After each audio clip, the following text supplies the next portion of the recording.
형제들아, 내가 너희에게 전한 복음을 너희에게 알게 하노니 이는 너희가 받은 것이요 또 그 가운데 선 것이라. 너희가 만일 내가 전한 그 말을 굳게 지키고 헛되이 믿지 아니하였으면 그로 말미암아 구원을 받으리라. 내가 받은 것을 먼저 너희에게 전하였노니 이는 성경대로 그리스도께서 우리 죄를 위하여 죽으시고 장사 지낸 바 되셨다가 성경대로 사흘 만에 다시 살아나사 게바에게 보이시고 후에 12 제자에게와 그 후에 500여 형제에게 일시에 보이셨나니 그 중에 지금까지 대다수는 살아있고 어떤 사람은 잠들었으며 그 후에 야고보에게 보이셨으며 그 후에 모든 사도에게와 맨 나중에 만삭되지 못하여 난 자 같은 내게도 보이셨느니라. 나는 사도 중에 가장 작은 자라. 나는 하나님의 교회를 박해하였으므로 사도라 칭함받기를 감당하지 못할 자니라.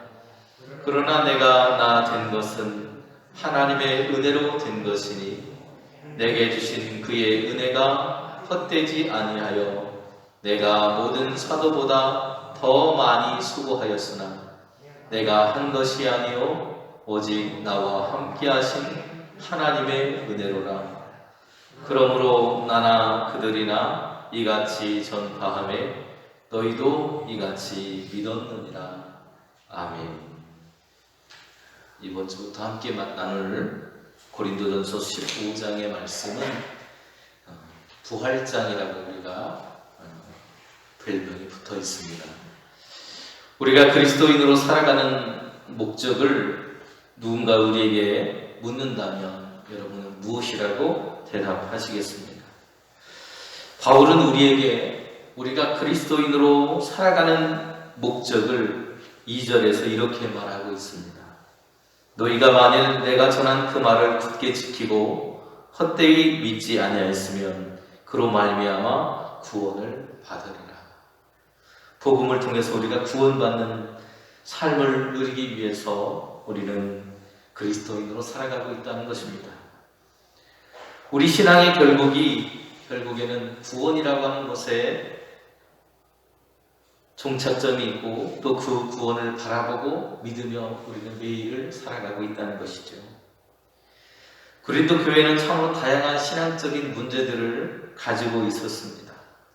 우리가 1장부터 계속 공부해 왔지만 분파 문제, 은사 문제, 영지주의의 문제, 또 먹을거리의 문제, 또 그리스도인으로서의 윤리에 관한 문제 등 수많은 것들을 가지고 있었던 교회가 고린도 교회였습니다. 14장까지 그러한 이야기들을 하고 이제 15장에 와서 바울은 정말 중요한 주제인 부활이라고 하는 이야기를 우리에게 들려주고 있습니다. 예수님의 부활이야말로 바울이 생각하고 있는 복음의 가장 중요한 진수라고 해도 다르지 않습니다. 3절과 4절에서 바울은 이렇게 이야기합니다. 내가 받은 것을 먼저 너희에게 전하였노니 이는 성경대로 그리스도께서 우리 죄를 위하여 죽으시고 장사 지난 바 되셨다가 사흘 만에 다시 살아나셨다는 것. 바로 여기에 복음의 진수가 있습니다. 그리스도께서 죽으셨고 그가 땅에 묻히셨고 그리고 다시 살아나셨습니다. 오늘 이 말씀을 함께 묵상하면서 하나님의 은혜를 나눌 수 있기를 간절히 소원합니다. 가장 먼저 이야기하는 것은 바울이 이야기하는 것은 그리스도께서 죽으셨다는 거예요. 그리스도께서 죽으셨습니다. 이것은 성경에 예언된 대로 하나님의 말씀대로 예수님께서 죽으셨다는 거예요. 다시 말하면 예수님의 죽음, 그리스도의 죽음이 우연하게 얻어 걸린 것이 아니라 하나님께서 계획하시고 준비하셔서 그리고 하나님께서 결정하셔서 우리의 삶 속에 이루어진 하나님의 계획이었다는 것을 말해줍니다. 하나님의 영원한 목적의 일부를 이루시기 위한 종말론적인 사건들 중에 하나가 바로 예수님의 죽음이었다는 것을 알 수 있습니다. 그리스도의 죽음이 우리의 죄를 위한 죽음이었다는 것을 또한 강조하고 있어요. 그냥 목적 없이 죽으신 것이 아니라 우리를 위해서 죽으셨는데 우리의 죄를 속죄하기 위해서 죽으셨다는 것입니다. 이것이 바로 복음이에요. 그 복음 위에 서 있는 사람들을 가리켜서 우리는 그리스도인이라고 말하고 있는 것입니다. 1절 말씀 보면 이렇게 말합니다. 형제들아, 내가 너희에게 전한 복음을 너희에게 알게 하노니 이는 너희가 받은 것이요 또 그 가운데 선 것이다. 그 복음을 통해서 우리가 그리스도인이 되었고 이제는 그 복음을 중심으로 서서 믿음의 삶을 살아가고 있는 것이 오늘 우리의 모습입니다 라고 말하고 있는 것입니다. 죄로 인해서 죽을 수밖에 없는 우리를 대속하셔서 그 죄값을 치르셔서 우리의 죄를 위해 돌아가신 그리스도의 죽음이라는 거예요. 구약에서 이미 메시아의 사역을 논한 적이 있습니다. 이사야서 53장 5절로 6절은 주님이 죽으신 이유를 이렇게 설명하고 있습니다. 그가 찔림은 우리의 허물 때문이요 그가 상함은 우리의 죄악 때문이라. 그가 징계를 받음으로 우리는 평화를 누리고 그가 채찍에 맞음으로 우리는 나음을 받았도다. 우리는 다 양 같아서 그릇 행하여 각기 제 길로 갔거늘 여호와께서는 우리 모두의 죄악을 그에게 담당시키셨도다. 아멘. 우리의 죄와 허물 때문에 주님이 그 값을 대신 치러야만 우리의 죄와 허물이 사해지기 때문에 주님이 죽으셨다는 것을 말하고 있습니다. 바로 이것이 주님께서 죽으신 십자가의 사건의 목적이고 의미입니다. 그러나 거기서 끝났다면 일반 사람들과 우리와 다를 게 없습니다. 그냥 누군가 왔다가 간 것뿐이 되겠죠. 그리고 하나님이신 주님께서 예수님께서 묻히셨다라고 표현하고 있어요. 이 말은 우리가 죽는 죽음을 주님도 당하셨다는 것을 말합니다. 실제로 죽으셨다는 것이죠. 그냥 세상에서 말하는 것처럼 주님께서 죽은 척 했다가 살아났다라든지 그런 설들이 있었는데요. 그런 것이 아니라 정말 생명을 다하고 죽었다는 것입니다. 주님의 죽음은 틀림없는 사실이었다는 거예요. 그리고 주님이 다시 살아나셨다고 바울은 증언하고 있습니다. 그 부활의 사건이 일어났고 그리고 그 영향력이 그 한 번의 사실로 끝난 것이 아니라 우리의 매일매일의 삶 속에 여전히 그 생명의 역사가 계속되고 있다는 것을 부활은 증언하고 있는 거예요. 그리스도는 죽었습니다. 그러나 지금 살아나셨습니다. 그리고 우리의 삶 가운데 여전히 살고 계십니다. 무덤에 묻혔지만 지금 그 무덤에 있지 않으신 분, 그분이 바로 우리가 믿는 주님이십니다. 바울은 그리스도의 부활의 사실을 수많은 사도와 성도들이 목격해놓으라고 증언합니다. 부활하신 그리스도가 그 제자들에게 나타나신 것은 그들에게 대속의 은혜와 영생에 대한 확신을 심어줄 뿐만 아니라 그들로 예수 그리스도의 대속하신 죽음과 그 죽음으로부터의 부활을 증거하기 위해서 오셨다는 거예요. 이러한 약속은 인간을 구원시키는 복음의 근간이 됩니다. 목격자들이 있었다고 바울은 증언하죠. 오늘 본문을 보시면 바울을 비롯한 개발하고 표현된 바울을 비롯한 12제자뿐만 아니고 그 후에도 500의 형제들 그리고 야고보 또 모든 사도들 그리고 맨 마지막에는 만삭되지 못한 자기까지 수많은 목격자들이 있었다는 것을 바울은 강조하고 있습니다. 이것은 이 사건이 과거의 시간 속에 머물러 있는 것이 아니라고 하는 것을 말하고 있어요. 믿음 안에서 지금도 증언할 수 있는 영원한 역사적이고 현재적인 사건으로 예수님의 부활은 우리의 삶 속에 있는 것입니다. 그리스도의 부활은 목격자들에 의해서 증거되었고 믿는 사람들에 의해서 오늘도 증거되고 있는 거예요. 이 사실을 통해서 부활이 확실한 구원의 사건이었다는 것, 그리고 역사적인 사건이었다는 것을 우리에게 증거하고 있는 것입니다. 바울은 자신이 다른 사도들보다 더 많은 수고를 했다고 말합니다. 그러나 그것이 자신의 힘이나 분노 때문이 아니라 주님의 은혜를 통해서 가능했다고 고백을 하고 있어요. 전에도 한번 말씀드렸지만 바울이 이런 얘기를 하고 있는 것은 당시 고린도 교회 사람들 중에는 바울이 사도라고 하는 것을 인정하지 않는 사람들이 있었기 때문이에요. 그래서 그들이 말하는 것처럼 바울은 그 이야기를 통해서 자신이 과거에는 그랬던 사람이라고 하는 것을 인정하고 있는 겁니다. 우리의 삶도 주님의 은혜와 공로인 것을 우리는 잊어서는 안 됩니다. 에베소서 3장 7절은 이렇게 우리에게 말합니다.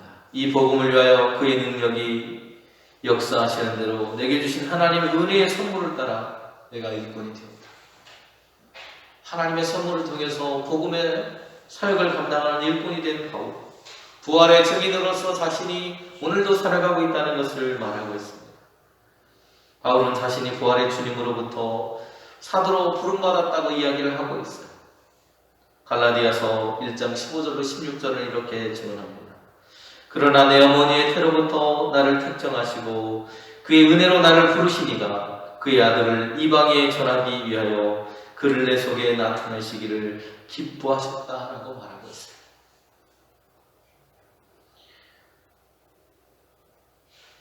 그러면서 과거에 내가 주님을 박해했던 사람이기도 하지만 그러나 그 부활의 은혜를 경험하고 체험하고 만나서 내 삶이 변화되어서 지금은 여러분에게 복음을 증언하고 있다고 자신을 소개하고 있는 겁니다.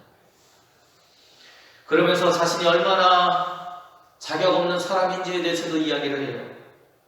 오늘 본문에서 자신을 소개하면서 만삭되지 못하여 태어난 사람이라고 자신을 소개합니다. 여기서 만삭되지 못하였다라고 하는 그 말은 액트로마라고 하는 말이 쓰였는데요. 이 말은 낙태한다, 또 자연유산, 조산 이런 의미가 쓰여졌습니다. 마치 자연유산된 사람처럼 자기는 정말로 의미 없는 사람이었다는 거예요. 또 그 뒤에 보면 사도 중에 가장 작은 자가 자신이라고 소개합니다. 다시 말하면 복음을 전가할 수 있는 자격조차 없는 사람이었지만 그러나 부활의 주님을 만나고 그 부활의 소망이 자신 안에 경험되었을 때 하나님의 영원한 생명을 경험하고 변화된 삶으로 이제는 부족하지만 복음을 증거하는 사람이 되었다고 고백하고 있는 거예요. 나의 잘남 때문이 아니라 하나님의 은혜를 통해서 부활의 증인으로 나는 살아갈 수 있는 은혜를 입은 사람이라고 고백하고 있는 겁니다. 이런 자격 없는 자신까지도 변화시킨 부활의 복음이라면 그 복음의 생명을 만나는 사람들이 변화될 것이라고 하는 확신을 바울은 가지고 있었던 것처럼 보입니다. 바울은 자신과 고린도 교회 성도들이 이 동일한 신앙 고백 안에 있다고 고백하고 있어요. 여러분도 그 신앙을 가지고 있고 나도 그 신앙을 가지고 있습니다. 그러기에 우리는 부활의 증인으로 매일 살아가야 됩니다. 이 신앙에 근거해서 복음이 부활의 증인인 모든 사도들에게 공통적으로 전해져야 하는 것이라고 말합니다. 고린도 교회와 바울 자신도 이 동일한 복음에 함께 거해야 한다고 하는 것을 말해요.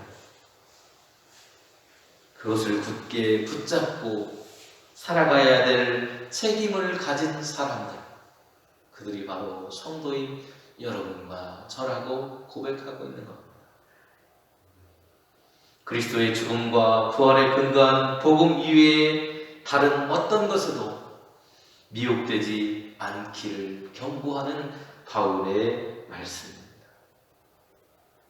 그러면서 그는 말하고 있어요. 목숨을 걸고라도 이것은 지켜야 하는 것입니다. 오늘날도 세상은 영적인 갈등 속에 살아갑니다. 그 갈증이 해결되기를 원하면서 살아갑니다. 또 모든 인간은 죄와 죽음 그리고 무의미한 삶으로부터 자유롭고 해방되어지기를 소망하고 갈망하며 살아갑니다.